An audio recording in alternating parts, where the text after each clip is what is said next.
Hey guys, तो आज मेरा पेपर था 8 मई का सेकंड शिफ्ट। तो उसमें जो जो क्वेश्चन आए थे उसका मैं आज एनालिसिस करूँगा और आपके लिए बहुत बेनिफिशियल होगा ये वीडियो। तो डायरेक्ट टॉपिक में आते हैं। तो जो मैंने नोट्स लिख रखा है कि कौन कौन से टॉपिक से कौन कौन से क्वेश्चन आए थे और किस टॉपिक से नहीं आए थे। तो सबसे पहले बात करते हैं मैथ की। तो मैथ का पेपर भाई बिल्कुल ईजी था, बिल्कुल ईजी। 15 क्वेश्चन करने लायक थे, ठीक है। और रेक्टेंगल का क्वेश्चन आया था, डायगोनल वाला क्वेश्चन नहीं होता, डायगोनल वाला जैसे और स्क्वायर का भी डायगोनल वाला क्वेश्चन, रूट 2a। तो वो वाले टॉपिक आप पढ़ के चले जाना, क्योंकि उससे मुश्किल और कोई क्वेश्चन मुझे लगा नहीं। मतलब कि जो सबसे हार्डेस्ट क्वेश्चन था ना वो वही था। और बोट एंड स्टीम वाला क्वेश्चन वो तो था ही नहीं बिल्कुल।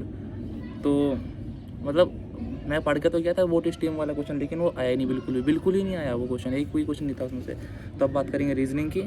तो रीजनिंग में भाई कैलेंडर के 2 क्वेश्चन थे, दोनों ही ईजी थे क्योंकि मैं पढ़ के गया था कैलेंडर के क्वेश्चन, तो दोनों मैंने कर दिए।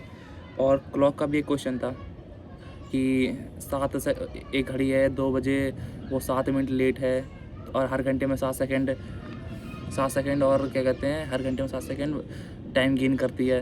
तो दोबारा राइट टाइम कब बताइए। तो ये वाला क्वेश्चन आप करके जाना।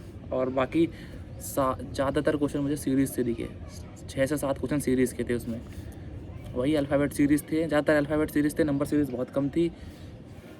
और बाकी इमेज बेस्ड क्वेश्चन थे। और हिंदी की बात करते थे, सबसे इम्पोर्टेंट हिंदी में अगर आप ये पुलिस शब्दावली, प्रशासनिक शब्दावली, सामाजिक शब्दावली, ये सब अगर पढ़ के चले गए तो भाई मैं लिख के दे रहा हूँ आपके 20 में से 20 तो नहीं, 20 में से 18-19 बन जाएंगे, क्योंकि 18 बन जाएंगे, क्योंकि एक दो क्वेश्चन तो कहीं ना कहीं कटेगा ही।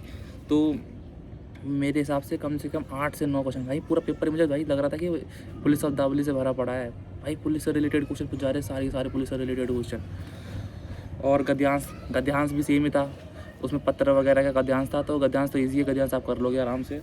बाकी तत्सम तद्भव के 2 क्वेश्चन थे, देशज विदेशज शब्द बताना था। बाकी मतलब तत्सम तद्भव वाले क्वेश्चन थे।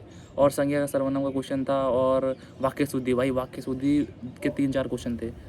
तो इसी हिसाब से मैं कहूँगा कि यार हिंदी ईजी थी, करने लायक थी। मैथ भी करने लायक थी क्या।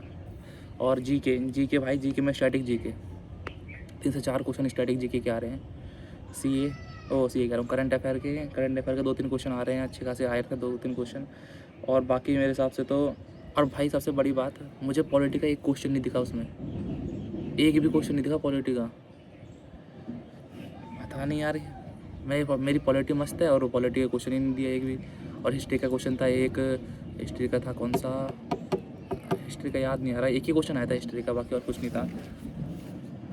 और भाई ये भाखड़ा नांगल बांध वगैरह पढ़ लेना भाई, ये बांध से क्वेश्चन आए थे।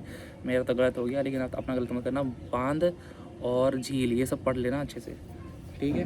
बाकी अगर अच्छा स्कोर बताऊं तो इस वाले में मैथ में मेरे, अब मैं अगर अपना स्कोर बताऊं तो मैथ में मेरे 20 में से 19 सही चले जाएंगे, एक क्वेश्चन गलत जाएगा डायगोनल वाला, ठीक है। और रीजनिंग में भी मेरे 19 सही जाएंगे, क्योंकि एक क्वेश्चन गलत जाएगा, वो भी सीरीज़ का क्वेश्चन था, बहुत हार्ड सीरीज, मतलब लग रहा था बहुत हार्ड है, वो ईजी था लेकिन मेरे से हुआ नहीं उस टाइम, तो मैं नहीं कर पाया। बाकी हिंदी में मेरे आ जाएंगे 15-16 आ जाएंगे आराम से, क्योंकि ये जो है ना शब्दावली, ये किसी के पल्ले पड़ती नहीं है। और जीके से क्या उम्मीद रखूँ। जीके में आ जाएंगे मेरे आराम से 10-11 क्वेश्चन सही जाएंगे। तो इस हिसाब से 62-63 क्वेश्चन मेरे सही जाएंगे 180 में से। तो कितने बन जाएंगे पता नहीं, जोड़ लेना आप कितने बन जाएंगे, और अपना भी बताना स्कोर कमेंट में, ताकि मैं दूसरों को रिव्यू दे सकूँ आगे। तो चलिए ठीक है भाई।